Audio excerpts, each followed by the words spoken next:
Hello, thank you for joining us. I'm Trevor Walton, and I'm here at the Insynk Space in Malta, recording our first podcast for our school, the Mediterranean Screen Arts Academy, which is based here in Malta. It seems completely appropriate that our very first guest and the first person that we're talking to in depth is the man that was the seed for this school. Started a number of years ago on this island, and it's the esteemed film director and writer, Roland Joffé. Roland, how nice to see you on this Monday morning in January in Malta. Very nice to be here on a Monday morning in January, and a sunny Monday morning, I should say, in Malta. We are lucky. I think it's also relevant to say that today is a rather big day in America. It's Inauguration Day. It's the day people have been fearing for a while. People see there to be a change. Nobody knows ever what the future is. You have a first impression of how you see this is going to go with Mr. Trump and this new administration? Well, prophesying is always dangerous. I think one thing that's fairly sure is that President Trump is going to try and do the unexpected without realizing that means it's expected. I think it's going to be interesting to see what happens when a transactional property developer's view of the world is allowed to express itself in a way that deflects other ways of thinking and in a way that contorts a more objective view of how we relate to each other. So I think it's going to be, as the Chinese are supposed to have said, whether they did or not, I don't know, but these are going to be interesting times. Indeed. And we should be happy to live in interesting times, I think, is the... I think we should be happy that we're alive and probably doing our best to maintain that happiness when times are interesting, because they can get too interesting. Indeed. This is our very first podcast that we're doing as part of our Mediterranean Screen Arts Academy. And without a doubt, of course, you are the first person that we wanted to interview because we are here because of you.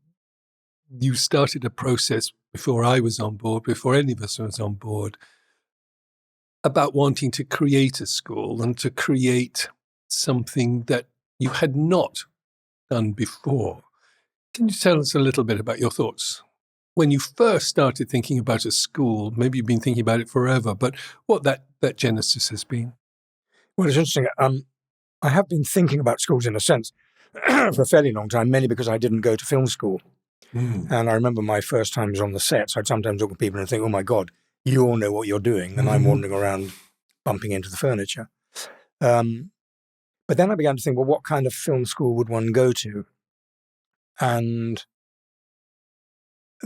that really led me to kind of two things that I wanted to balance up. One is really any kind of learning establishment, as opposed to schooling establishment, I think is about an interior journey and learning how to balance autonomous behavior, i.e. doing what you want, with group responsibility, sharing that with a group and understanding what a group needs and having empathy with a group. So I began to feel that film education couldn't only be technical. It would have to be about what I've mostly enjoyed in my life, which is the chance to swim around, often not deeply, but sometimes quite deeply, in different cultures. I remember the thing that touched me most about my working on The Killing Fields, which was shot in Thailand, it was about Cambodia, was overhearing a conversation between two Cambodians. One of them said to the other, "The only person who understands us is Roland. He's the only person who understands Cambodians." And that was extraordinarily affirming because I felt, I'm trying to tell a Cambodian story, so of course I need to try and understand Cambodia as much as I can. But the interesting thing about when you do that is Cambodia began to understand me.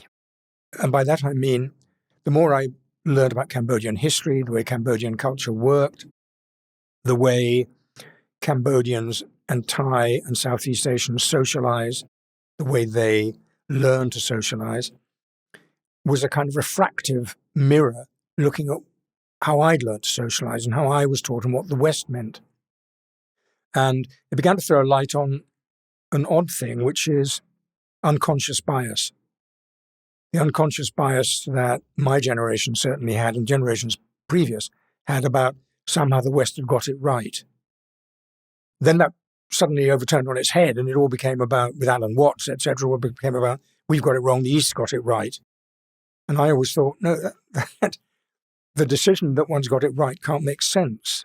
But what must make sense is the way these two cultures affect each other and start a dynamic, a questioning dynamic about, well, how should we really live? And what are the best support systems for living? And I thought that's what a school should teach. So a school should really teach people how to be autonomous, what skills you need to be autonomous, and just as important, how not to allow one's own autonomy to destroy your feelings of empathy for other people who only want to be autonomous. And when you think about it, isn't that all society is about? It's about twin responsibilities, the responsibility to live as well as one can an autonomous life, and the responsibility you have to make sure your autonomous life links with everybody else who's leading autonomous lives. Well, how do you arrive at that point? Well, you arrive at that point, certainly as a director, I arrived at it by having to put myself in their position. But more than doing that just objectively, I had to seriously think, okay, if I was X, looking at me as Y, how would I relate? And that's a very important question, I think, is to say, we all believe that we are actors on a stage with a large supporting cast. But the large supporting cast believes they are centre stage with a large supporting cast, Sure. in which we are part. That's actually, when you think about it, is a wonderful discipline, because it's both realistic and constructive. So I felt, okay, so people who come to our school, they should be learning out of the skills you need to film how to fight for an idea, how to get an idea, how to share an idea, how to look for ideas, and how to do that in a group. How do you work with a group? How do you advance within a group? How does a group help you advance within yourself? And those are skills. I mean, I always thought that one of the things we should do as part of our courses is teach people to sail. Because there's nothing Teamwork. better to learn teamwork and how to be autonomous as a sailor. But by God, you jump to it when the captain says we're going about. Otherwise, you get a boom on your head and end up in the water. Just to nobody's, it's a good lesson. So I thought that's part of what one should learn. And then we should also teach people about two kinds of exploration. And it's based on the same thoughts. And that exploration should be an inner exploration and an outer exploration. And the inner and outer explorations basically fall into two parts, both of them, and they're similar. The inner one is, who am I? Why do I feel the way that I do? How is my personality constructed? Because persona comes from the Greek word mask, and personality means the you that interacts with other people. At the same time, it starts asking questions about value. If I value myself, do I value other people? But how do I not value myself so much that I devalue other people?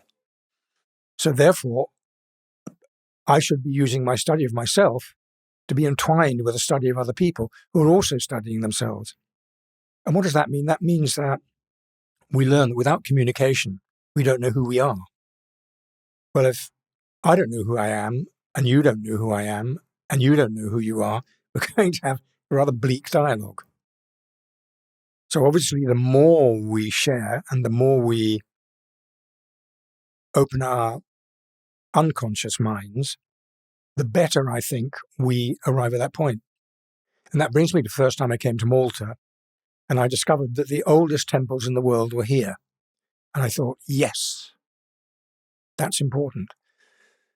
Because religion, which is going through a bad patch at the moment in terms of its acceptability, whether you approve of its external structure is all about our relationship with something bigger than ourselves, our sense that we are not alone, that's really important. Well, isn't that what cinema is about? Isn't that what drama is about? Isn't that what narrative is about? Isn't that what storytelling is about? Isn't that why babies cry? I've always thought when I heard that just in the hospital ward, and particularly when I heard my own son doing it, I thought, yeah, he's just woken up to the fact that he's lost. That little cry is, where am I? What's going on? Yes. And that question never goes away, not for anybody. And the hole that can be left in your life if that question's not answered properly can be incredibly destructive. Look at, as an example, we've talked about the American election. Look at Putin and Trump. I mean, there are two terribly lost souls. Both, one having learned that you live in a playground, you never give up or you get beaten up. That was his childhood experience. That was all his childhood experience was. And how do I manipulate my way through a rather brutal system? And another one who was rather disliked by his parents, sent to a military college, treated as though the only way he could count is to do well in the business, who's so hollowed out on the inside that nothing, not even taking Greenland, Finland, or the Panama Canal will fill the hole. So those things are terribly important. And what I'm talking about is the study of character, one's own character, the character of other people, and the character of societies as a whole. Because if we don't understand those, we'll never be able to make any decisions that have any real validity beyond an immediate response. Oh, he'll make it right, or that'll make everything right. And that means we diminish the skill that we give people. And I'm a great believer in democracy. But what does democracy mean? Democracy is not really resting on the democratic system as much as it rests on the idea that the individual is taught that his character counts and that his character must commit to helping create a viable, intuitive, but embracing world for other people. And you can't arrive at that if you're not taught to love yourself as much as you love others. And religion plays a role in that. So if you extract that thinking, it loses its validity. I know, and I struggle with being an agnostic and an atheist and believing in something other than me. I know atheists will say, yeah, but we're perfectly capable of being moral and perfectly capable. They are, but I do believe there's something missing. And I believe that's the connection of love. Christianity at its best has imported the idea that loving another, sacrificing yourself for another, in a loving way, by the way, is a beautiful inertia around which to wrap oneself. And how much better that inertia is than, well, transactionally, we know this works because this does it better for everybody, which is more objective. So I felt that the magic of Malta, its early connection with religion, because religion is all about narrative, which we'll come to, I guess, in a moment, means there's something magical about this island that's going to be a good place to learn. Which brings me to my final point, which is we are 99.9% unconscious. And the little remaining 0.1% spending most of its time trying to justify what the other 99.9% has just done. So we are constantly behind our actions trying to justify them. And that, again, is tied up with all our decision-making, if indeed we make our own decisions, which is another topic of conversation. But can you see how all these things are worth playing with in an unstressed way, a playful way, a sharing way, an exploring way, a empathetic, bonding way, where the delight is, wow, today I'm not only to discover what I think, I'm going to discover what everybody else thinks. That's going to be extraordinary. Upsetting sometimes, invigorating at others, but that's the living process. And that's something that I want a learning environment to plant solidly inside people's sense of how they're to interact with the world and any culture that they come across. Everything offers us food for thought. That's really interesting. Jung said that the only evil on earth comes from man, and that the most important thing that we could do, and this he was talking back in the 40s and the 50s, was to really try to understand the subconscious, to really have a better understanding of who we are as human beings. Because without that, we are going to be constantly surprised and confronted with terrible things, and we've had no sort of psychological sort of preparation for it. He also said that all successful, flourishing civilizations always have a living God at the heart, something that is working for them as a root. And you're saying pretty much the same thing. You were born, I think, in 1945. I think so. And 1945 was a very important, that was the end of the Second World War. And I can only assume, and you were a baby at the time, so I doubt you had too many impressions to begin with, but you were growing up in a world of post-World War II. All sorts of, this must never happen. All the understanding of what those two conflagrations had been about. But there was a sense of success. We were the victors. We were writing the history. We knew we came out of it as the good guys. Obviously, you can't. The big strokes from 1945 to now in terms of your own journey, in terms of religion. You were brought up Jewish and you went to a Jewish boarding school. Are those relevant factors? Well, I wasn't brought up Jewish at all. No, for me, it was a big confusion. I won't take you through my whole family, which was extremely confused, but notice my birth mother left home when I was 18 months, and I got sent to a boarding school in Brighton, I think, which I can vaguely remember. Not at 18 months. Yeah, absolutely. And then when I came back, and I remember the journey back, weirdly enough,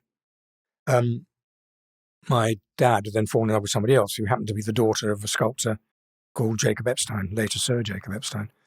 And our houses were sort of back to back in Hyde Park Gate in London. Ours was in Queensgate, and Epstein's was in Hyde Park Gate, and they were just separated by a mews. So from our back window, I could virtually look into his studio. But I was brought up basically in a Christian environment, actually. We had Christmas, and I went to church, and I went to midnight mass, and I wasn't brought up with any sense that there was any religious barriers. And also in the Epstein household, there were an immense number of Indian gods and Aztec gods. Oh, great. And he loved these things. And quite often I can remember standing behind the dining room table with my feet on the fender and my head under the mantelpiece with a coal fire burning my back, which I always rather loved. And he would unwrap maybe an Aztec mask, and he'd kind of stroke it, and he'd say, "Hands made that. Somebody made this. And they made this thinking about God and life." And then sometimes he'd say, and coming to dangerous conclusions from my point of view. And then he'd open another one. I remember he opened a box, and in it was a beautiful crystal mask. And he said, "Do you know what that is?"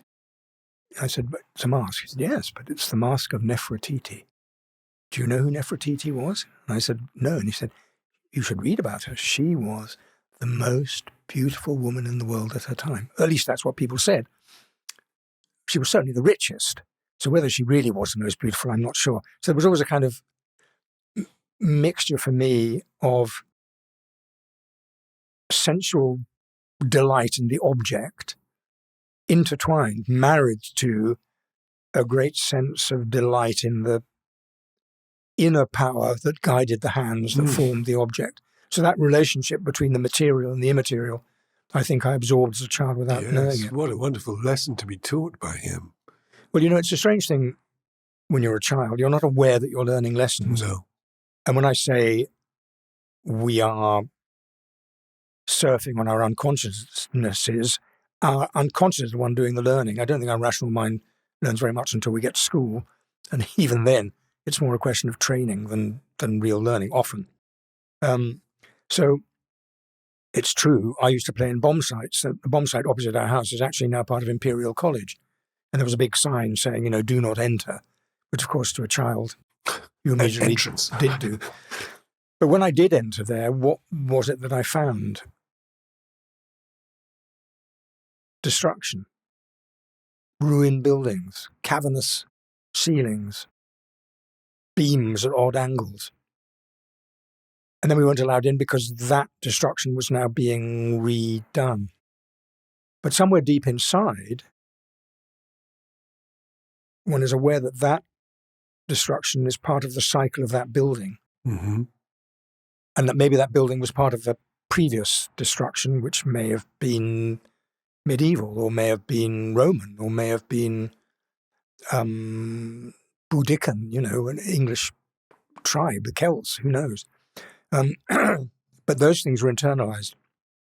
I remember my step-grandmother, who I adored, who was a rather remarkable woman, when they were talking about the war, they didn't talk about it in moral terms of we won. That was very, very rare, I think. Mm-hmm. It was more, could you remember when that bomb went off? And it went off, we were living in Chelsea, and it went off on the King's Road and blew out the windows, and it killed Mrs. What's-it down the road. But we were perfectly all right. And what you absorbed, I think, was people's delight and shock at still being alive. Mm-hmm. That's what was really going on in post-war Britain. Yes, it was to do with wanting to change, wanting a new form of government, soldiers coming home, feeling that they had fought in a war and therefore had rights that needed to be honoured. People wanted to get rid of Churchill. Again, that was an unconscious move. It was just, no, he was a father for that time, not for this. And it was a time of great stress. I mean, people were trying to deal with what they do about nuclear bombs. Should we be nuclear or shouldn't we? What's a union? How does a union function? How is capitalism to function? Is communism terrifying, or is it a gateway to freedom? I remember reading a really good book by Doris Lessing, really good story. I was probably 11. And it was called The Day Stalin Died. It was about a woman on a London bus, I think, who bursts into tears when Stalin dies. And that meant a lot to me because it was on a London bus, but because you asked the question, well, what role was Stalin filling in this person's life? Mm-hmm. And that brings me back to everything I've been trying to say beforehand. Understanding that's terribly important. If I'd been in MI5 and that woman had burst into tears when Stalin died, I might have wanted to mount an investigation because I thought, well, what's a link to Stalin? If I was Jung, I might say, father figure. Plus, a deified father figure, internalized, very important. If I was her neighbor, I might say, oh, poor Janice, crying over Stalin, I don't know. If I was in the Workers' Revolutionary Party, I might say, I feel the same. And that's what I mean about the myriad responses that our societies are about. I think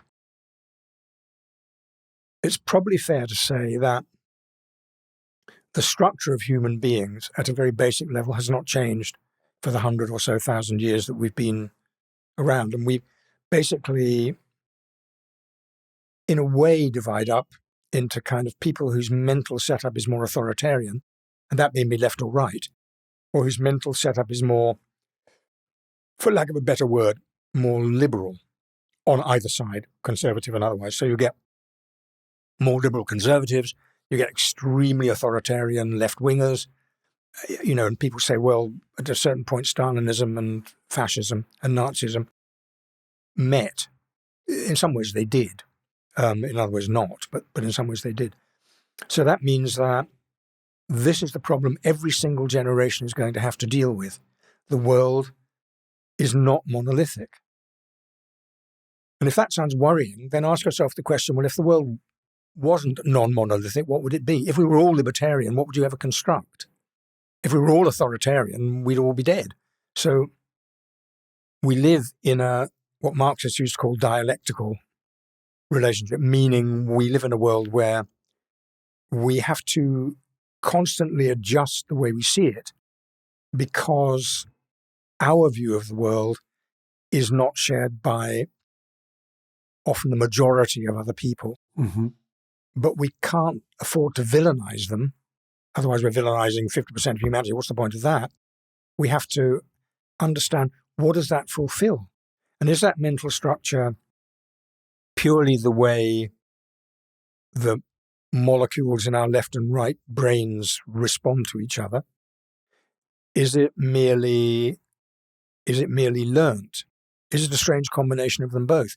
I can't give you answers that wouldn't be amateur myself. I believe that it's organic, and therefore it's a constant mixture of both. It's nature and nurture. But as always, that brings me back to, okay, if that's the case, let's learn about it. And as a child, I was aware that the world was full of love, because at Christmas dinners, I can remember, and the whole Epstein Garman, his wife was called Kathleen Garman. They weren't married, by the way. I can remember their wedding. But the family would all get together, and there'd be a wonderful mix of people. There was Aunt Helen, who was pretty Catholic. There was Uncle Mavin, who went and fought in the Spanish Civil War. There was Uncle Douglas, who ran the company business, was very academic, but ran the company business, was extremely conservative, and knew all about the shareholdings the family had, and then a mixture all the way through. And I can remember, if I was having a chat with Uncle Mavin, who I adored, Aunt Helen would say, "I saw you don't know, but he's got no spiritual side," And then Mavin would say, "Oh, Helen, go on, you're a Catholic and you don't understand anything." But they loved each other. And that's what you were witnessing and experiencing for the first time. Yes. And I think from then on, I integrally learnt the emollient bonding power of love, mm-hmm. and why that is crucial and why it's worth worshipping. I can see the cost that it has, in a way, because loving somebody else is going to involve sacrifice. And authoritarianism is often a mindset that can't get out of its sense that it needs to be totally autonomous. Therefore, it's always close to narcissism, which is why Nazis like to dress up. So do authoritarian communists. They want uniforms. They want status. They want decorations, death heads. It's all because they have this drive to control. And it's why liberals, I'm creating a cliche here, but are more relaxed, probably happy in tweeds, don't mind having holes in their jeans. Right. Because that's actually saying, no. There's room for warmth, contact. And it's not all about presentation. It's about. One of the things I remember you telling me was that as Sir Jacob was a public figure in many ways, and he was an artist, a defining figure in modern sculpture. So he played a very, very central part in a big artistic movement. He was also a controversial artist. Some people loved him, some people hated him. He was responsible for some extraordinary things, not least of which the tomb of Oscar Wilde, busts of people like Winston Churchill, and my assumption is you can only do a good bust of somebody if you have a good sense of who they are and what that personality is. But what I wanted to touch on a little bit was that he was a controversial figure. There were questions in that. Even I read somewhere there was one of the worst reviews he could get was that he was un-English. This was an un-English bit of work that he'd done. Did he talk to you about that? And did you get a sense of what that meant to be an artist in the public realm? Yeah, he never really talked about it, but what I observed was the simple rule: you put your head above the parapet, people are going to throw things at it as well as applaud you. I mean, that was clear. The whole un-English thing, of course, was racism against its kind of Jewishness. And that, what does that mean, un-English art? Did that mean you cut off the penises of figures that you put on the Royal College of Health or wherever it was? Yes. that's English behaviour. I think it's English behaviour at all. I think it's a peculiar kind of authoritarian behaviour, fear. I also understood that that's the yeast of art. Mm-hmm. Art is not about earning approval. I mean, it's lovely to have approval, but it's also a trap. Mm-hmm. And many people would argue that that the best way to corral an artist is to give him a title. And many people said that about Epstein. They said once he became Sir Jacob, somehow that force went. Well, that's the way society works. In fact, it's quite intelligent and quite amusing, I think. And I've watched people respond to that, It's never interested me very much because I was aware of the criticism. I can remember him opening the box which had the thing, and I think he went to Buckingham Palace in his studio clothes. I think. I may have that wrong. And I remember kind of odd things. We lived right opposite Winston Churchill. I mean, our front door was open straight onto his house across Hyde Park Gate. His policeman, because there was a policeman outside the house, once saved me from falling off my bicycle when I was learning how to ride a bicycle. Excellent. And I believe one of the policemen was supposedly having an affair with our cook, who was half German.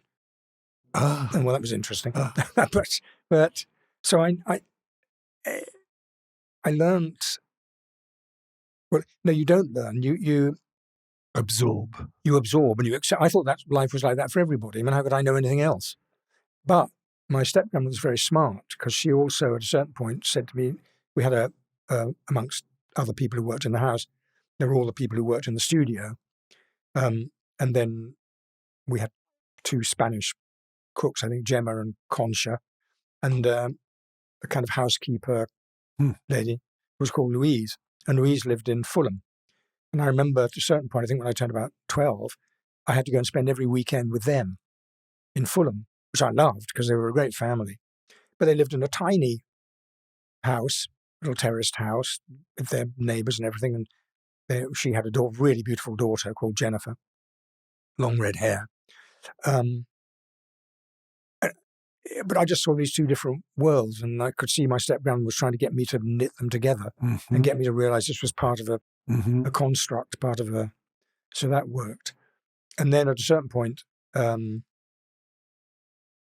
my stepmother, Epstein's daughter, died in rather tragic circumstances. She committed suicide. And nobody knew what to do with me because my dad kind of was distraught by that and went and lived abroad. And I was left sort of hanging, really, with nobody quite sure where I should go. And the idea was to send me to a Jewish boarding school. Not an unsmart idea, because the idea was, well, he's got to blend these two. But I knew nothing about Judaism whatsoever. So I suddenly found myself in this school with people who were praying in an unintelligible language and didn't even want to tell me what it was. And I loathed it. Because of that? Well... Because you felt an outsider? Yeah, I felt excluded. I felt, this isn't me. I don't know what they're talking about. And there was a housemaster I particularly disliked called Mr. Tobias. And we got off to a bad start. For instance, I had never slept in pajamas. I mean, it sounds weird, but I never had as a kid. So suddenly I'm sent to this school, which was run like an English boarding school. You couldn't tell the difference between it and Eton, certainly as far as the fees were concerned. And we all wore boater hats and rode and blah, blah. Anyway, and had school colours. But I used to sleep naked, so I suddenly had these pajamas, which were like, you get dressed to go to bed? But why would you do that? And then I watch everybody in this dorm, with like 18 beds. I've been sleeping on my own, 18 beds, and everybody's dressed in striped pajamas. So I had to put my stripe, and they felt horrible. So I'd get into bed and I'd take them off under the bed because then I felt the sheets against me, and that was kind of nice. And the sheets were, well, they weren't the best sheets in the world, but they just felt different. And then suddenly, everyone would doze off to sleep. There'd be a thing and my bedclothes would be ripped off and I'd be hauled out of bed and made to put the pajamas on again and get given a whacking with a hairbrush. Wow. I mean, it was like, I loathed this man. And loathed the school until you left, or did you acclimate? No, I kind of created my own path. I had to balance up two things. There was the autonomous me, and then there was the group me, and the group. And I realized I didn't like the binding that was going on in that group, but I liked individuals in the group very much. And then I discovered rowing. I was a little shrimp thing, but we had a boat called the Tub Pair. It was a big, huge, heavy boat. And I engineered another boy to come and work with me. I think we would sometimes do 10 miles a day in this thing with these. Just the two of you? Yeah, just the two of us. Called the Tub Pair. Well, we had a cock, so it was three of us. Right. But somehow because of that, the sports master, who was called Charlie Marshall, and the rowing coach was called Wing Commander Hay. It was a weird mixture of. Yes. It was English at the time. We were a bigger state in the country. They thought I had potential and put me in what then was the kind of under 16 8. And 8 and 4 rowing I just loved it because it's a weird discipline. You have to do everything in time. You have to balance a boat. It's all on the river. And I found a whole world there that I absolutely adored. And at a very early stage, I decided that I was going to move out of my dormitory and move into the boathouse, which had a room up above. And I just moved there, put a bed in it, and painted the walls. And nobody in school knew what to do with me. They just left me there. They let you stay there, which is pretty impressive. Yeah, even though they were confused. I think they didn't know quite what to do with me. It wasn't unpleasant what I was doing. Right. And other students didn't want to do it. There was no heating. So it was pretty cold in the winter. It was just above the river. But so I kind of made my own way. Did they think it showed you had a dedication to sports and this was a valuable asset for a young student? Yes. I mean, in the end, I remember when I was sort of at the end of my time at the school, and the headmaster at the time asked me to stay on to be the head boy. It's funny when I think about it now. Oh, seriously. And I sort of considered the idea. I thought, what if I was head boy? I must have been a mini Donald Trump. I thought, well, if I'm head boy, I may be able to reorganize the school. But we had an English master at the time called Mr. Latham. Mr. Latham had a lodge at the top of the driveway where he lived with his wife. And he later left the school and went and worked for a school for the blind. And as he said to me, I've spent 5 years in a school for the blind mentally, so I might as well go and work in a school for the blind. Anyway, but I remember him taking me for a walk and saying, I've heard this rumor. And I said, well, yeah, it's true. And he said, don't do it. Don't do it. It's called co-option. Everything about you, they're trying to bend. If they can make you, head boy, you'll be doing their thing. I mean, what are you going to say when you talk to the school? What about that inner rebellious you? And I said, well, he said, well, don't you like it? It was a very penetrating question. He was very penetrating. And his classes would start off, the first class he ever gave us. He came and he said, right, how many of your family are in business or are lawyers, doctors, scientists? Of course, half the hands go up. And he said, right, well, this will be the first time I guess you're going to understand you are dealing with the son of a railway man. My father was a railway signalman, and you're going to come to terms with what that means. I was like in love. Well, because it was a little bit what I'd learned by going to stay with Louise's parents, with Louise's family. So I really, really liked him. And he taught us D.H. Lawrence. Well, man, you learn D.H. Lawrence from him. And there is class conflict. But in a warm way, he would send us up.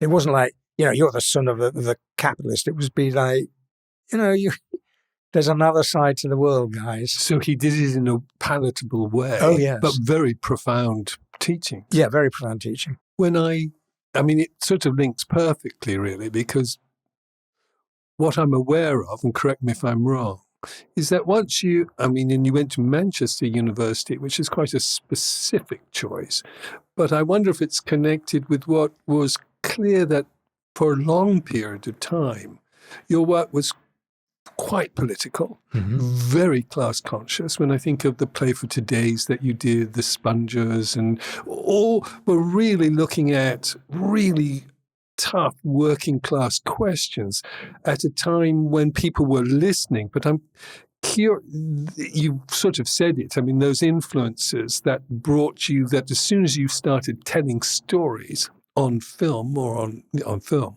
that You were very, very interested in the human condition and those that were hard done by. So it was quite political. Was that always your desire when you came out? You went, I need to be telling these kinds of stories, or how did that come about? Well, I think from an early age, and I think I learned that from school, I wanted to avoid group behaviors. I felt that, and again, this is a balance between autonomous choices and group responsibility. I felt that often politically, as often happens religiously, the group basically kind of acts as a sort of steam iron and irons out the wrinkles, but the wrinkles happen to be fresh thinking in there. So I was never that's good. Really wanted to be specifically part of that. At the same time, I wanted to be open to people, and going to Manchester was a choice. Manchester was the closest I could get to Liverpool, which is where the Beatles had come from. This was a big influence for you to go to Manchester? Oh, yeah. Well, because for me, it was like, you've got to get away from all this world you've been living in and Oxbridge and all of that. This is the new world. Yes, although I'd been taken to see Warden Smith at New College and the family thing was I didn't, whether that would have worked or not, I don't know. I didn't stay on at school to find out, although I took S-level exams. But getting to Manchester for me was, well, that's life. This is like going to stay with Louise. Yes. This is the way most people live, and I should find out about it. So, of course, I bought a donkey jacket and jeans and flirted a lot with political ideology. I mean, wasn't one of the issues around the Workers' Revolutionary Party? Yeah, I mean, I don't know that I flirted with it. I think I took it quite seriously, but I took it with a pinch of salt. I could see that this was an interpretation. I could see that there was clearly something called capitalism, clearly. I could see that capitalism had some very clear disadvantages, and yet it also had some quite clear advantages. So I was wary of saying, I want to get rid of the whole thing. So I think I was probably an automatic, centrist is the wrong word. I would automatically want to question the whole ideology. Mm-hmm. I couldn't swallow an entire ideology. I mean, I remember at one point when had come down from university, for a period, I did join the Workers' Revolutionary Party. And why? And we took it seriously. Well, because I thought, okay, this is my chance to really study an ideology and see what it's all about. But I had an interesting lesson. One of the jobs I was given was to sell newspapers, which I used to do on Victoria Station first thing in the morning in the rush hour. I'd be given 40 papers and I'd have to sell them. Now, the problem was that because the Workers' Revolutionary Party didn't have much money, if you didn't sell any papers, you had to pay for them. Right. Which was the discipline. The discipline bit. The Workers' Revolutionary Party at that time was all about discipline on the surface. I never sold one. Not one paper in the 6 or 7 months I did this. But I went with a companion, a comrade, I guess you would say. He was an electrician called Tony. He sold all his papers. And I think, what is it? So I thought, maybe it's my accent. Maybe I'm saying, anybody want to buy the Workers' Press? Probably not a very good idea. So I started saying, Workers' Press, anybody want the Workers' Press? It made no difference at all. I mean, nothing I did. I tried dressing down. He sold everything. I never sold anything.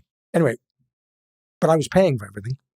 And then one day, when I went in to pick up the papers, the administrator said, you're selling Tony's papers today. Well, my Workers' Revolutionary Party heart sank. Like, really? Oh, my God. Because I was thinking, I can't afford this. What do I do? So I went with, I think I had 80 papers.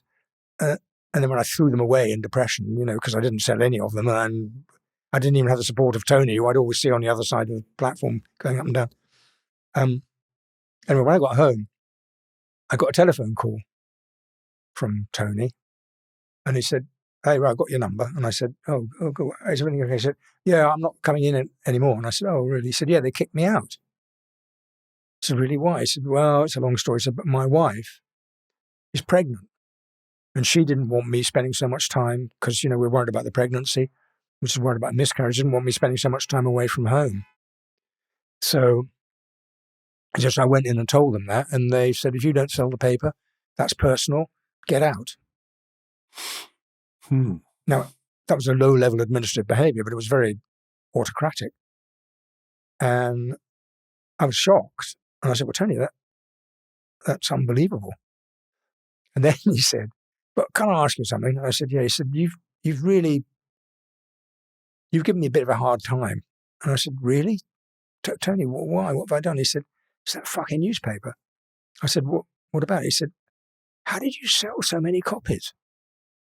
And I said, what do you mean? He said, well, every time you sold all your fucking copies, I have to throw mine in the bin. Never sold one. He said, and that was what my wife was complaining about. It was too expensive. And I had to say, Tony, I thought you were... And when I put the phone down, we kind of laughed. I put the phone down and I thought, there is a God. There's somebody with a great sense of humor up there who's made you learn a political lesson of profound truth. Just sit and think about that in terms of ideology, selling ideology, loyalty, how a party is run, what the party. And then I began to examine more and more about the party.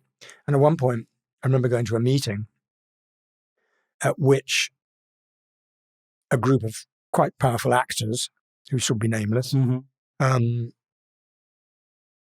were announcing with other people that they were the vanguard of the working class. But it was perfectly plain to me that none of them were working class. So when it came to the questions, I put my hand up and said, was it, did that worry them? And it didn't. I could see, and I said, well, then don't you think it would be a good idea if you all went for psychoanalysis? Like, why do you think you should be the vanguard of the working class?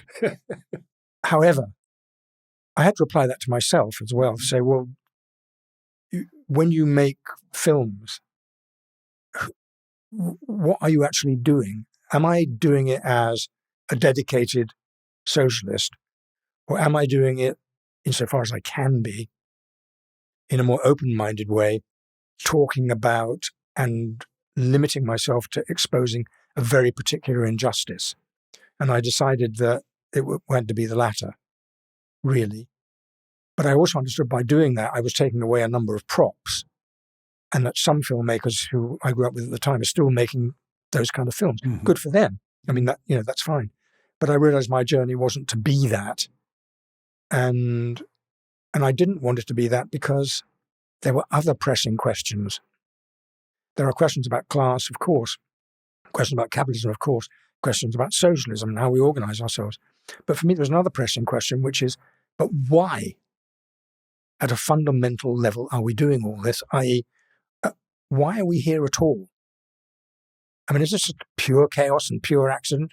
In which case, none of anything makes much sense. Or is there more to it than that? And you better get into that question and not allow obsessive ideology to devalue that question, because that question is the most human of all questions and should come before the question that says, well, how do we organize ourselves and how do we share? Otherwise, I think you can get trapped in falling into autocratic behaviors and deciding ideology trumps all. That can't be true, and neither can it be honest.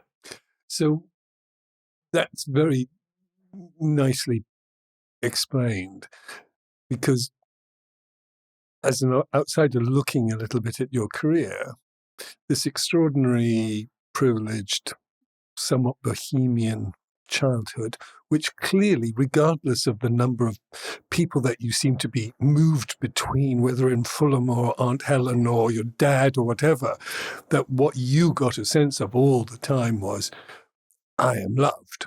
These people love me and I can love them back, and this is a very healthy relationship. So you got that beautifully, it seemed, without a conventional mother-father scenario. You then understood there were all sorts of stories to be told outside of just the personal journey that you may be on of your own ideology, your own sort of thinking. Is it fair to say that in that in those early years, it was quite localized. I mean, literally from Coronation Street, very English, very British subjects. And then there was suddenly this moment when you were sort of thrown onto the sort of the world stage by two much more, far less parochial, but very specific, tight stories in very unusual, extraordinary, and unknown places. How did that fall into your life, from Bill Brand in Coronation Street into Cambodia? Well, the Killing Fields, and to an extent the mission, happened by, I suppose you would call it luck, chance, contact, although maybe not so. What had happened was that I did a big film, I think it was for London Weekend Television, actually, I think. Or maybe went back to the BBC with Kenneth Trott, who was like part of Garnet Loach, and called United Kingdom, which was about a strike on a housing estate.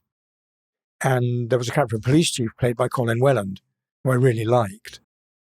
And Colin, to my surprise, told a producer, an up-and-coming producer at that time called David Putnam, that he thought I was the best TV director he'd ever come across, and was bigger than TV.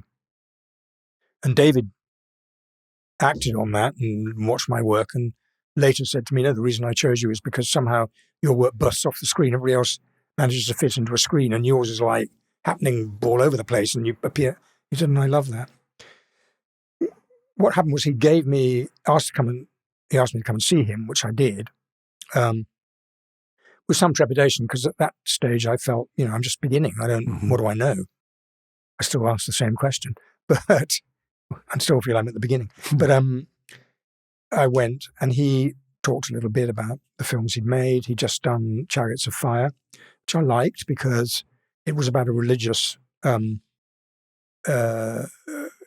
struggle, really, of people trying to find out who they were. And I liked that, felt that there was an honesty there. But I also saw it was treated by the left-wing press. Just the very fact that it was dealing with religion meant they didn't like it. You know, oh, God, okay. I could see that. Anyway, he gave me The Killing Fields to read, which was a script by Bruce Robinson. It's a brilliant script, but it was 300-odd pages, I think. I started reading it, and I read all night, virtually. Couldn't put it down. And I was shocked that I really didn't know any of this. I knew a little bit, because I knew about the Vietnam War, but I didn't really know about Cambodia, forgotten Cambodia. And I wrote a letter to David about it. I thought, well, I better put this in writing.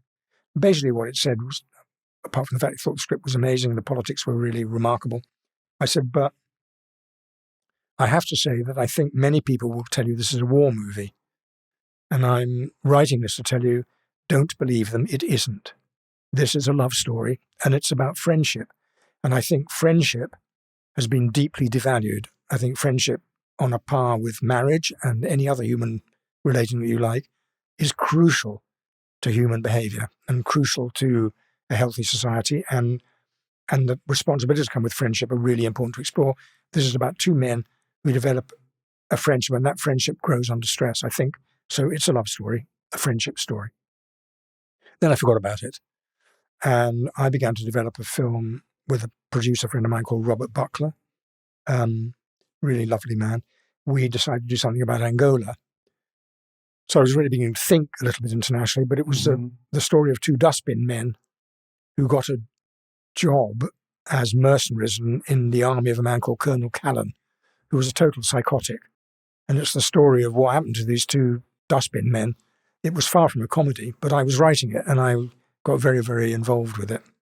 And again, I think under the influence of Bruce Robinson, got rather long. Anyway, about 7 or 8 months later, I was in BAFTA, I think because United Kingdom was getting some award. I think that's what it was. And David was in the queue behind me, not the queue for awards, I think it was the queue for coffee. And he said, oh, Ro, it's good, glad to see you. What have you been doing with them? And I said, well, I think I'm going to make a film in Angola. And he said, no, I don't think so. And I was a bit miffed. So, well, why? So I said, well, really? Well, why do you think? I said, well, come and see me tomorrow. I've got something I want to ask you. So I went in to see him the next day, not having any idea what it was about, but thinking, well, maybe he'll come into the Angola project. That would be cool. And I went into his office, and he opened a drawer, and he pulled out my letter, still in its envelope, but it had been opened. And he said, "Can you remember what you said?" And I said, "Yeah." He said, "Tell me." And I said, "Well, the gist of it was, this is not a war story. This is a story about a friendship, story about love." And he said, "Yeah, thought you'd say that." He shut the drawer and he said, "It may interest you to know that I have interviewed the best directors in the world." And he gave me a list of names, and they were the best. And he said, nobody came close to understanding it, or what the movie is in essence. He said, "But you did. So I want you to direct it." Oh, my goodness. And I thought, like, what? my heart kind of jumped out of my ears. Usually hearts jump out of people's mouths, but mine was like, "Did you hear that?" And I said, my instinct was to say, well, that's amazing, David, Mr. Putnam. But yeah, I've never directed a movie. And he just looked at me and said, "Can I call you Ro?" I said, "Yeah." He said, "I'm not asking you whether you've directed a movie. I'm asking you, will you direct this one? That's what I want." So I said, "Okay." And he said, "And I'll tell you another thing that's quite funny." I said, "What's that?" He said, "Well, this movie's at Disney at the moment, and I don't think Disney's the right studio, so I've been trying to get it out of the studio. And I thought, I really want you to direct it, but if I go to Disney and say I want a first-time director, they're definitely going to drop out of the project." He said, "That went badly wrong." And I said, "Really? This is my beginning to learn about Hollywood." And he said, "Yeah." I said, "Well, in what way, David?" And he said, "Well, I went to Jeffrey Katzenberg, who at that time was running Disney, and I explained that I was going to work with an unknown director." And he said, "I know every director." "David, I know every director." "Who?" And David thought, "You've never heard of him." He said, "Well, he's called Roland Joffé." And Katzenberg said, "Yeah, Spongers, United Kingdom, love him. Oh, wow. He's great." Yeah. Very impressive. He said, "No, I wanted to work with him." And funnily enough, I had been out to Disney to discuss a movie, which I didn't choose to do in the end. And David said, "So my plans were blown up." He said, "We're going to get out of there, but we're not going to get out of there using you as the fallback." Because of you. But then again, and this thing I'd always say to students, be aware of life's little lessons, because big lessons come in very, very small packets, rather like tea bags. That, at the beginning of my Hollywood relationship, already was telling me what world I was to go into. It was a world where these kind of deals were done, where obsessions are at play, people have to fight for their ideas, where to return to the little island I often set out from, autonomous behavior meets groupthink, and how do you work all that out? And of course, that lesson was worth learning. And at that stage, it was given to me in a little morsel I could chew on. Brilliant. With these, now understanding your interest in the world at large, whether it be a small story, an unknown story, or a story that should be told, you moved to Hollywood, which seems like quite an interesting journey from selling newspapers, workers' revolutionary papers, to moving to Hollywood at a moment when you were feted by everybody as this extraordinary new talent. Why did you feel you had to go to Hollywood, and were you able to keep an objectivity about that extraordinary place in your time there? Well, those are very good questions, and I didn't feel I had to go to Hollywood, but I asked myself the question: if I didn't, what would I do? I mean, see, for me, what happened, the killing thing was extended the way that I worked. I worked with Cambodians the same way I worked with actors in England.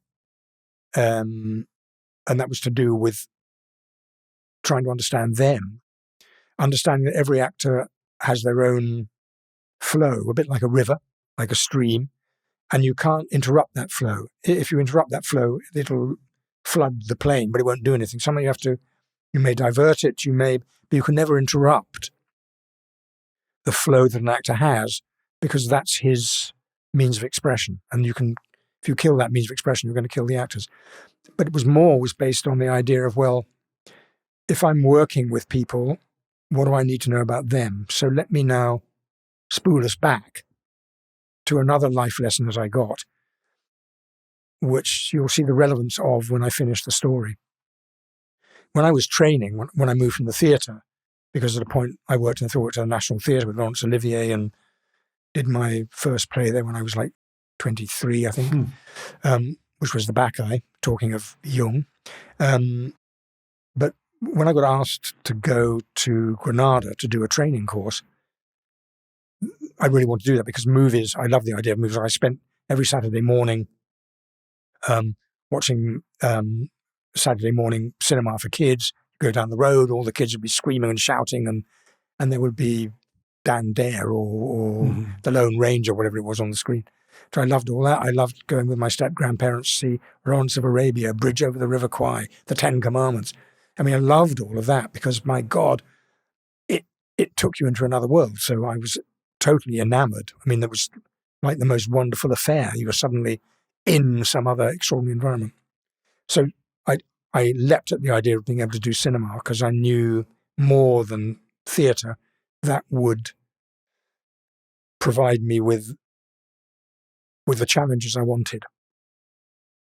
So I went and I learned about a camera. I learned about all things. I mean, I remember when I first turned up at Granada, I was walking down the corridor and a Granada cameraman who was Scottish stopped me in the corner. He said, excuse me. I said, yeah. He said, are you that fucker from London?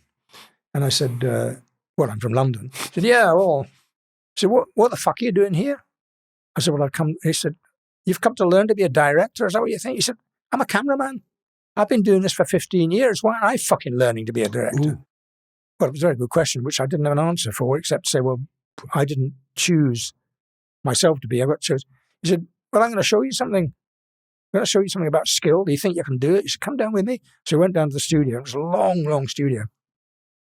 And parked at one end was a pedestal. He obviously knew he was going to do this. There was a pedestal with a carafe of water on it. Right at the other end of the studio, which was seemed to be about 150 miles long, but it was probably 500 feet. I mean, it was a really big studio.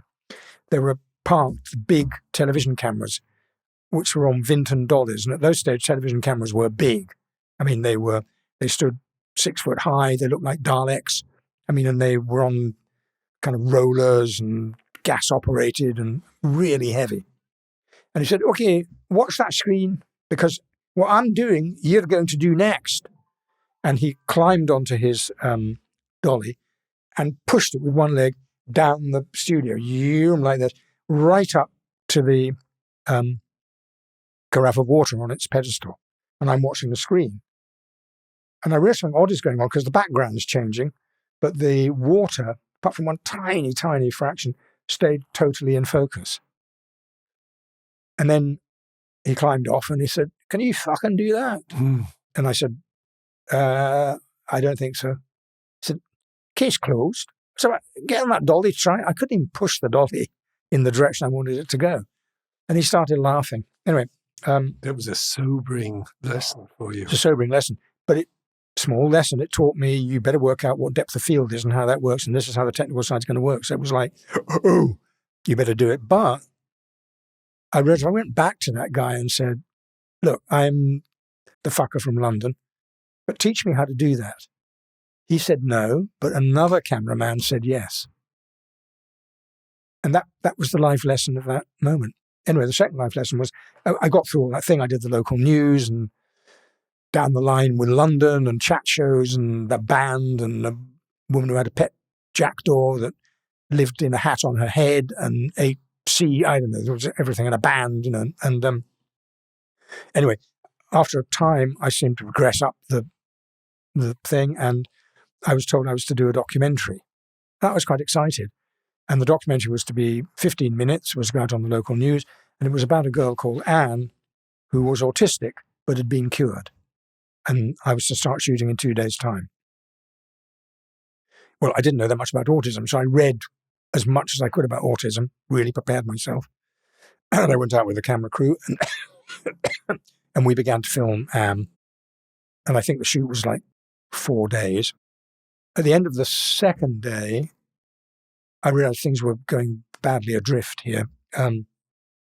Anne was a model, and we shot her in a modeling studio, and she was getting engaged, and we shot her ironing her wedding dress. But when I got home that night, I realized we hadn't shot Anne. We'd shot a simulacrum of Anne. We shot someone doing what she was told. But I didn't feel she was there. And I noticed that everybody was shouting at her, even on the modeling stage. The manager in the age said, "Get it together, Anne, do your thing." So that day I said, I'd like to pick Anne up from home and drive her to the little market where we were going to do some filming. But I deliberately went, there's a very simple way to go. I took a more complex way, and she couldn't, she just froze, freaked. I had to go back, and I realized that whatever anybody was saying to me, she was still autistic. Cool. So that evening I went to see her mum, Ivy. And I said, "Ivy, this is going to be tough, what I have to say to you. But we have to be honest." I said, "Your daughter's a darling, and I know you love her. You love her, and I know her father loves her to death." Careful choice of phrase there. So, but she's not cured, is she, Ivy? And there was a long pause. Ivy had very, very blue eyes and sort of dyed greyish-red hair. And she said, "Oh, love. Oh, love." And she started to cry. And it still is, incredibly touching, because there was someone's whole heart opened out. And I said, "What, Ivy, what is it?" And she said, "You're right. You're right, love. She's not cured." She said, "But don't tell Jack," that was the husband. "It'll kill him. You can't tell him." And I thought, well, so I said, "What do I do, Ivy?" She said, "Make your film, say she's cured." I said, "But Ivy, that's a lie. It's not going to do Anne any good." So I can't do that. I can't make a lie. Why would we do that? And I said, what happened? Tell me what's happened." She said, "Well, we could never get her cured." And Jack read this thing that was going on in America about violence. And we took her to the beach, and he learned, what he learned was you had to put her in situations, and you wouldn't let her out. You'd make her, and you break through the autism. And I said, "But Ivy, wow, sweetheart."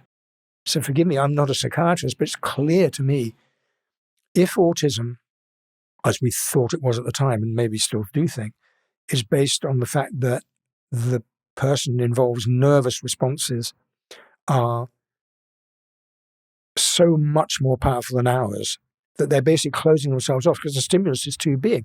Don't you understand that shouting at him gives her a choice, which is either I robotically do, because normally she'd like to do that, but then she gets shouted at for doing that, becomes unbearable, so she goes and irons her wedding dress or gets on the stage. She doesn't want to get married. She doesn't want to. She's doing it because she's frightened of being shouted at. And I said, "No, that's true." I said, "But do you want me to say that in the film?" She said, "No, love, no. No, Jack couldn't take it." And I went back in the car and I thought, existential problem here. I've learned about documentaries. So I went back and said to the producer, "I'm not making this." And he looked at me and he said, "Like, fuck, you're not making it?" And I said, "No, I'm not making it." He said, "I'm telling you to make it. I'm your producer. You're employed by me. Make it." And I said, "No, it's not true. I know I can't make it for two reasons." I said, one, because I don't want to destroy the father, and the other one is I don't want to destroy the girl. I mean, that's just not ethical, is it? And when I said the word ethical, I saw his like, look at me like, "You little prick." And we're not in the business of ethics here. Yeah. We're in the business of making shows. So anyway, I then luckily got out of that thing because I was picked to go and do, I think, The Stars Look Down or some series, but discovered about 6 weeks later they made the film saying she was cured. And do you know what the repercussions were? Well, I didn't really want to follow up. I mean, I didn't see what was I going to say to Anne, to her, and to. I think luckily it just passed over, and I think she wasn't cured. But that's a really fascinating story because, of course, what you're identifying is the need to tell the truth, and that was a very stark example. Well, it was that, but then I realised that the only way out of that was to make films as though they were documentaries, but use actors to create that circumstance. I realized if I'd been able to make that and I'd had an actor playing the father and an actor playing the mother and an actor playing Anne, I could have made something and I wouldn't have damaged anybody. The names would have been different. Indeed, it might have helped because Jack might have looked at that without feeling threatened.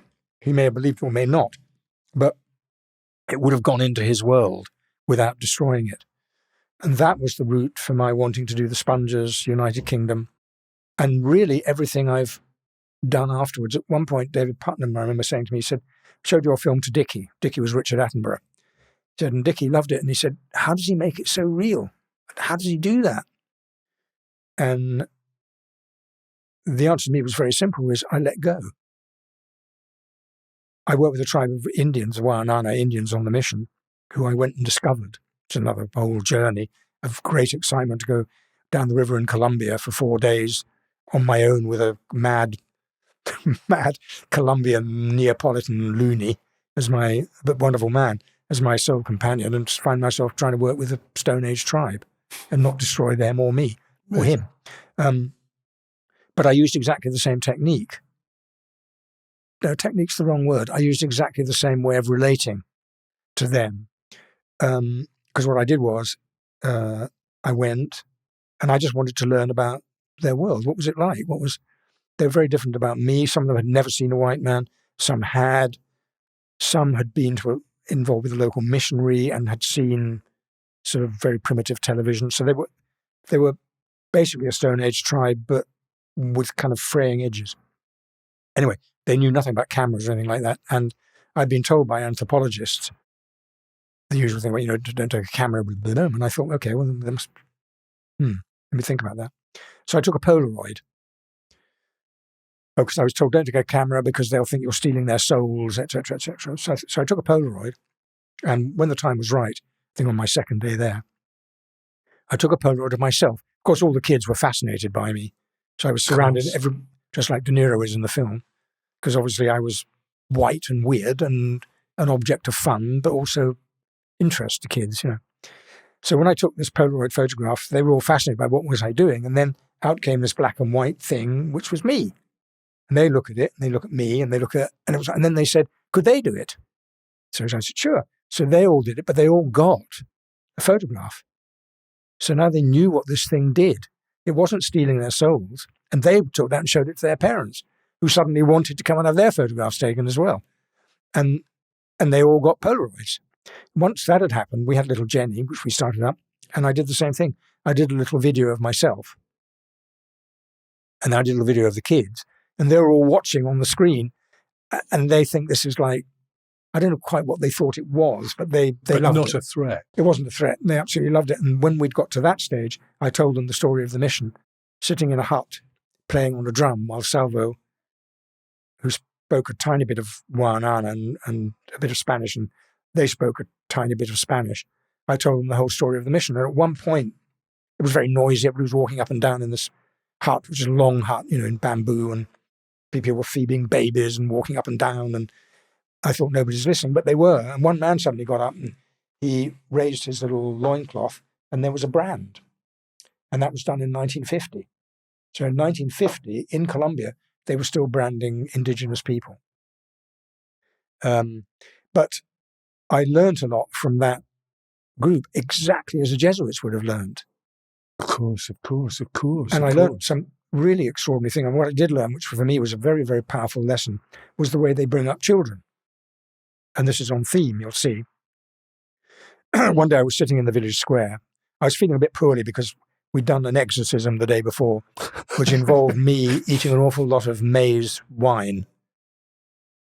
And so I'd been extremely drunk and was feeling like really hungover. I was watching what was going on, trying to recover in the blazing sun. Anyway, I noticed right in front of me there's a little toddler, probably, 12 months, a little bit older, just learning to stand. And as the little toddler got up, a slightly older child went up and pushed the toddler back down on its arse.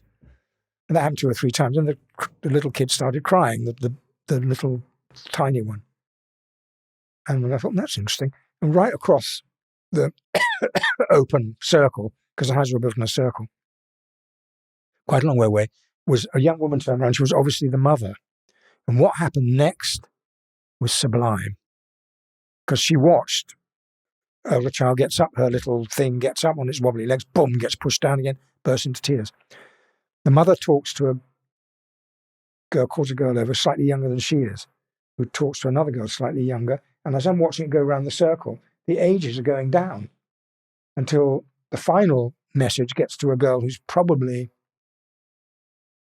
7 months older than the pusher. And then I watch this happen.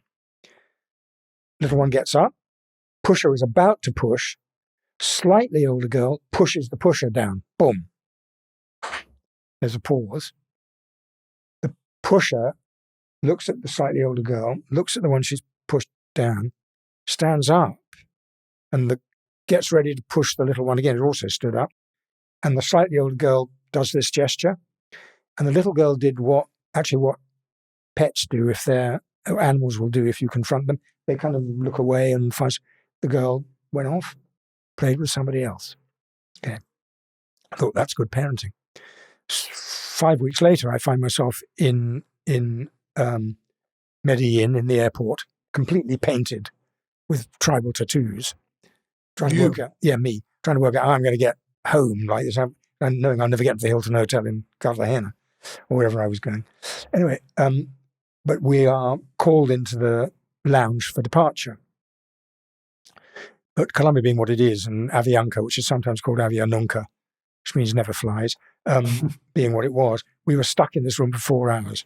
And in this room there were various people, but there was a young kid, 5, 6, who was getting really, really bored. And at one point, he just got up and ran, and he ran out of the room, and he went straight through immigration under the gate, because, of course, and disappeared in the airport. And the mother's up shouting. They had to get security guards. They wouldn't let the mother out, and all this row is happening, and then they couldn't find a kid, and everybody, the announcement. Eventually, they find the 5-year-old, and they bring the 5-year-old back, take him through security back into the room. And this is what I see.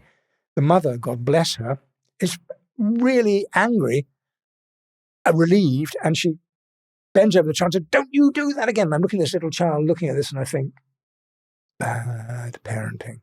This child is going to be terrified of his parents and authority, and hence the rumors of giants. That's what I mean about life is always giving you lessons. If you listen to them, life will provide you all the time. It's trying to say, you can be better, you can be more thoughtful, I'm going to show you how this works. Both of those stories are fascinating. Thinking of you as a director getting the truth from performers, whether they be real people in a documentary, or getting actors to to work as truthfully as possible. I always get the sense that you love actors. You've been married to actors. It's very much a part of your life, but you've never acted yourself. Is that true? Yeah. Have you ever thought of it? No, I'd be a terrible actor. Terrible actor. Why do you think you would be bad? Why are they good? Oh, I think I would always be trying to direct myself and deciding what I need to do ideally, which means I wouldn't be in the scene at all. I would manage to roll into that, both bad directing and bad acting at the same time. Very good. Best avoided. But you have great empathy for actors. You understand their inner life, I think, quite well. Well, I think without going to detail about what I do, because that in a way is my private thing with them, let me say this. I think, first of all, I believe that every actor has their own rhythm. Every actor has their own flow in the same way that a river does. Stream will flow differently to a big river will flow differently to a medium-sized river. A waterfall has a different flow to a steady flowing series of pools. So you have to know that. And so the first rule is, above all, don't interfere with their rhythm. You can guide the rhythm a little bit, but think of it as something alive. So that's very important. The second one, and I think the most important one, is we are really all the summation of our memories. Any situation you're in actual fact, whether you're aware of it or not, you pull up a whole series of memories about, I'm going into this room, I'm going to see my bank manager. Last time I went to see my bank manager, he was horrible, he's going to be horrible this time. So that's the emotions that you get are to do with your past experience. So it occurred to me that the best thing I could do with actors is to give them memories.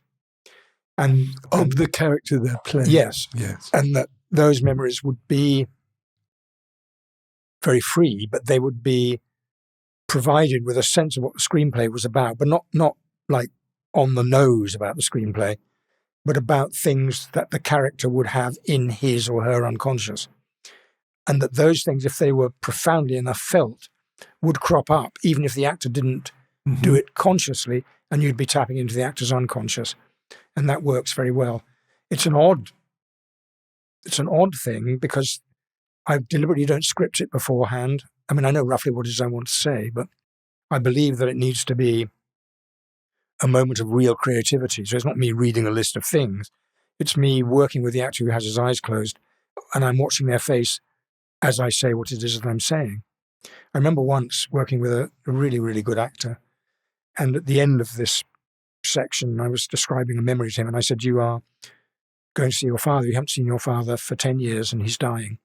You're going back into the house, and you're struck. The house is so small. You remember the house being so big, and you're going to the corridor to your father's bedroom, and it used to be so long, and now it seems narrow and cramped, and the door to his bedroom used to be so imposing, and now, and there he is in bed, and he's so small, and his hand is so small, and this little frail hand comes out towards you, and you take it, and you feel his bones. It's like holding a chick in your hand, and you're moved because this isn't the dad that you knew, and you realize he's shriveled in a way, but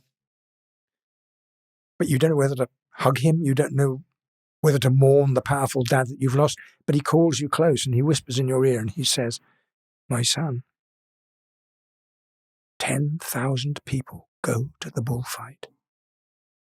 Only one kills the bull. Be that one. And that was the end of that sequence. And then I bring the actor back and, but this particular actor started to cry.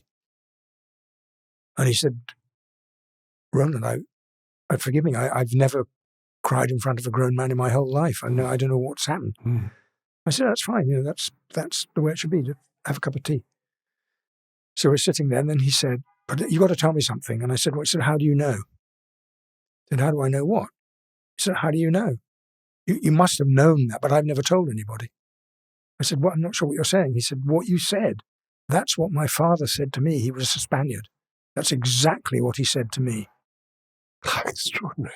Now, this will sound odd, maybe, but again, it's a life lesson I've learned. Do not deny the power of the unconscious, but neither deny the possibility that your unconscious and somebody else's may entangle in exactly the same way that particles entangle. And then a new chemistry happens. That's why it has to be done one-on-one, why you have to go into it free. You can't go with a list of these are the points you have to, and that's what acting's about. To sum up again, one of the reasons I came to Malta, because Malta has the oldest temples in the world. All temples are part theatre, apart from anything else. And I thought this was a good location for people to think about acting in a country that still has at the heart of it those ancient acting premises, if you like. Beautiful. We have to end this podcast, but because of time. But I do just want our listeners, our viewers to know, because we've talked a lot about the end of the Second World War, your journey. One of the most remarkable things, in my opinion, about you is here you are at the age, just this year you're going to be 80. The reason we're doing it today is because your time is incredibly difficult to get because you're prepping a new film. Last year, you completed a production, and I remember saying to you, how many days were you shooting on this miniseries for Paramount? And you said, 110. I said, is that the longest shoot you've ever had, Roland? And you went, I think it is probably. I said to you, do you think you'd like to do something a little smaller and a little, a little bit more intimate next? And you said, no. Actually, there was something I did on the miniseries I've not done before, and I really perfected it. So it involves a lot of extras and a lot of movement. I thought, oh my God, that's incredible.